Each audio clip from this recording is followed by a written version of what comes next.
Peu de figures dans l'histoire ont projeté une ombre aussi longue que Napoléon Bonaparte. Son nom résonne à travers les âges, évoquant des images de grandeur et de déclin. Son nom évoque des images de fumée de champs de bataille, de canons tonnants et de la carte de l'Europe redessinée.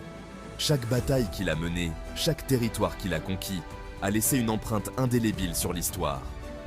Né sur l'île de Corse, ce fils d'une famille de petite noblesse allait devenir empereur de France, conquérant de vastes territoires et laissant une marque indélébile sur le tissu politique et social de son époque. De ses humbles débuts à Ajaccio, à son couronnement à Notre-Dame de Paris, chaque étape de sa vie est une leçon de détermination et d'ambition. L'histoire de Napoléon est celle d'une ambition, d'un génie militaire et finalement d'une chute tragique. Ces stratégies militaires, souvent étudiées dans les académies militaires du monde entier, témoignent de son esprit brillant et de sa capacité à innover sur le champ de bataille. C'était un maître stratège, un politicien avisé et un promoteur acharné qui comprenait le pouvoir de l'image et de la propagande. Il savait comment galvaniser ses troupes et manipuler l'opinion publique pour servir ses objectifs. Ses victoires, des pyramides d'Égypte aux plaines d'Austerlitz, ont cimenté sa légende et inspiré des générations de chefs militaires. Chaque victoire renforçait son image d'invincibilité et consolidait son pouvoir. Pourtant, le règne de Napoléon a également été marqué par des guerres brutales, une répression politique et une soif de pouvoir qui a finalement causé sa perte. Ses ambitions sans limite ont souvent conduit à des conflits sanglants et à des souffrances humaines immenses. Son invasion désastreuse de la Russie en 1812 marqua le début de son déclin, culminant avec sa défaite finale à Waterloo et son exil sur l'île isolée de Sainte-Hélène. Là, sur cette île lointaine, il passa ses derniers jours réfléchissant peut-être aux gloires et aux erreurs de son passé. Cet essai explore la vie et l'époque de Napoléon Bonaparte, de ses humbles débuts à son ascension fulgurante et à sa chute finale. Nous plongerons dans les moments clés de sa vie, cherchant à comprendre l'homme derrière le mythe. Nous examinerons ses campagnes militaires, ses réformes politiques et l'impact durable qu'il a eu sur la France, l'Europe et le monde. De ses réformes juridiques, comme le Code Napoléon, à ses contributions à l'éducation et à l'administration, son héritage continue de façonner notre monde moderne. Napoléon est né, Napoléon Bonaparte, le 15 août 1769 à Ajaccio, en Corse, une île méditerranéenne récemment acquise par la France. Sa famille, issue de la petite noblesse italienne, lui a inculqué un fort sentiment d'identité corse et un profond ressentiment envers la domination française. Ses premières expériences allaient façonner son caractère et alimenter son ambition. J'excellais en mathématiques et en histoire, faisant toujours preuve d'une vive intelligence et d'une soif de connaissance. Reconnaissant son potentiel, son père lui obtient une bourse pour la prestigieuse Académie militaire de Brienne-le-Château, en France. C'est là que le génie militaire de Napoléon a commencé à s'épanouir. Il s'est plongé dans l'étude de l'histoire militaire, se penchant sur les campagnes d'Alexandre le Grand, de Jules César et de Frédéric le Grand. Il a perfectionné sa pensée stratégique, maîtrisant l'art de la manœuvre, de la logistique et de la tactique sur le champ de bataille. Mes camarades de classe ont remarqué ma concentration intense, ma mémoire prodigieuse et ma confiance inébranlable en moi. En 1785, à l'âge de 16 ans, Napoléon sort diplômé de Brienne et s'engage dans l'armée française comme sous-lieutenant d'artillerie. La Révolution française couvait et le jeune officier allait bientôt se retrouver emporté par le cours de l'histoire. La Révolution française de 1789 éclate alors que Napoléon est un jeune officier d'artillerie. C'est une période de grands bouleversements, la monarchie est renversée et le pays plonge dans le chaos. Napoléon, témoin direct de ces troubles, perçoit à la fois les dangers et les opportunités offertes par la Révolution.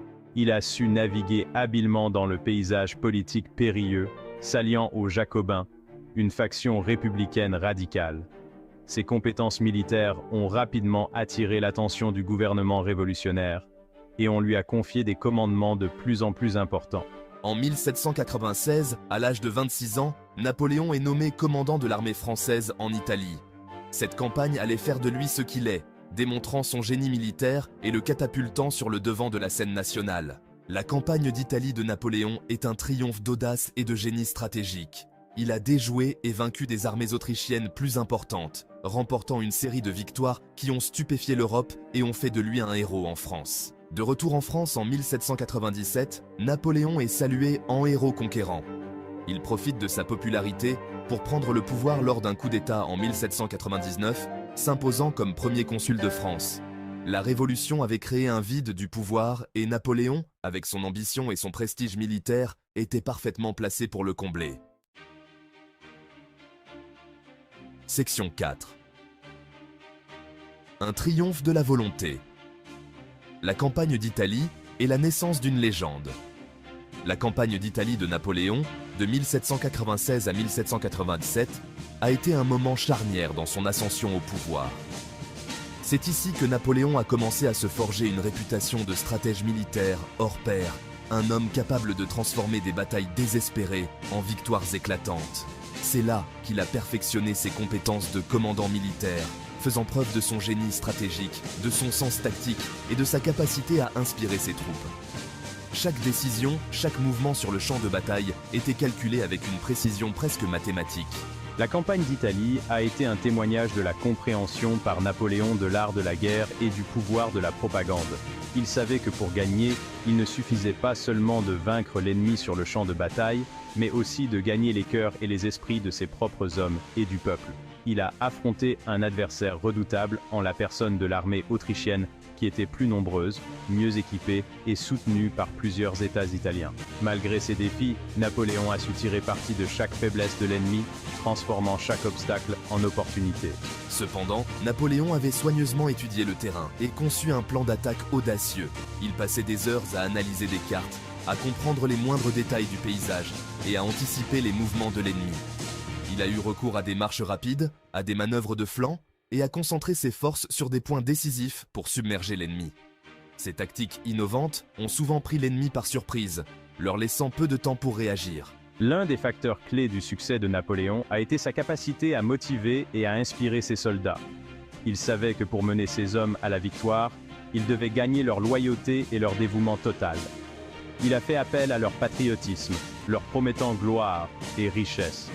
Ses discours étaient empreints de passion et de détermination, galvanisant ses troupes et les préparant à affronter les défis les plus ardus. Il a partagé leurs difficultés, mangeant la même nourriture et dormant sous la même toile. Cette proximité avec ses hommes a renforcé leur respect et leur admiration pour lui, créant un lien indéfectible entre le commandant et ses soldats. Ces soldats, à leur tour, étaient prêts à se battre et à mourir pour lui. Leur détermination et leur courage étaient le reflet de la confiance qu'ils avaient en leur leader. La campagne d'Italie a été un succès retentissant pour Napoléon. Chaque victoire consolidait sa réputation et augmentait son influence, non seulement parmi ses hommes, mais aussi auprès des dirigeants politiques de la France. Il a remporté une série de victoires éclatantes, notamment à Lodi, Mantoue et Rivoli, écrasant l'armée autrichienne et la contraignant à demander la paix. Ces batailles sont devenues des exemples classiques de la stratégie militaire, étudiée et admirée par les générations futures.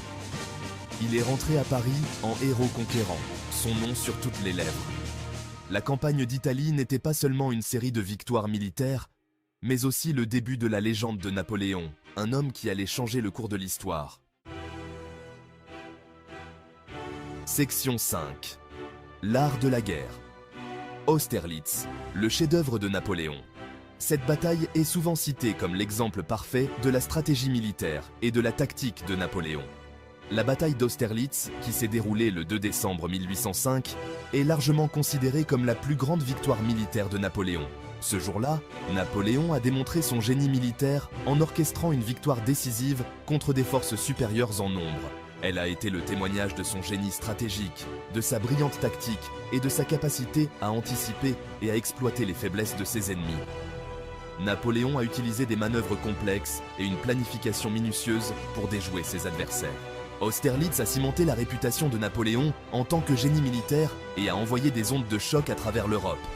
Les dirigeants européens ont été stupéfaits par l'habileté et l'audace de Napoléon, ce qui a changé la dynamique du pouvoir sur le continent. La bataille a eu lieu près de la ville d'Austerlitz, dans ce qui est aujourd'hui la République tchèque.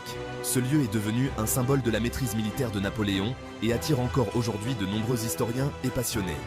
Les forces de Napoléon étaient en infériorité numérique face aux armées combinées de l'Autriche et de la Russie.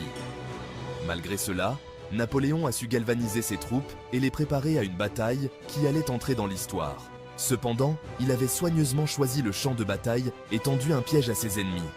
En utilisant le terrain à son avantage, il a pu dissimuler ses véritables intentions et attirer les forces alliées dans une position vulnérable. Il a délibérément affaibli son flanc droit, incitant les armées alliées à attaquer. Cette manœuvre audacieuse a créé une opportunité pour Napoléon de frapper au moment le plus opportun. Alors que les Alliés avançaient, Napoléon a lancé une contre-attaque dévastatrice, menée par sa garde impériale d'élite. Ces soldats d'élite, bien entraînés et disciplinés, ont infligé des pertes sévères aux forces ennemies. L'artillerie française, savamment positionnée sur les hauteurs de Pratzen, a fait pleuvoir un barrage meurtrier sur les formations ennemies exposées. Cette position stratégique a permis à Napoléon de maximiser l'efficacité de son artillerie. Les lignes alliées ont cédé et la déroute s'en est suivie. La confusion et le chaos se sont emparés des troupes alliées qui ont été incapables de se réorganiser face à l'assaut implacable des forces françaises. Austerlitz a été une victoire décisive pour Napoléon. Cette bataille a non seulement démontré son génie militaire, mais a également renforcé sa position de leader incontesté en Europe. Les armées autrichiennes et russes ont été anéanties et l'empereur François II d'Autriche a été contraint de demander la paix. Cette défaite humiliante a eu des répercussions profondes sur l'équilibre des pouvoirs en Europe. Le traité de Presbourg, signé plus tard dans le mois, a dissous le Saint-Empire romain germanique et a consolidé la domination française sur l'Europe centrale. Ce traité a marqué un tournant dans l'histoire européenne, redéfinissant les frontières et les alliances. Austerlitz a marqué l'apogée de la puissance de Napoléon et l'a établi comme l'arbitre de l'Europe. Sa capacité à remporter une victoire aussi écrasante contre des forces supérieures a solidifié son statut de légende militaire.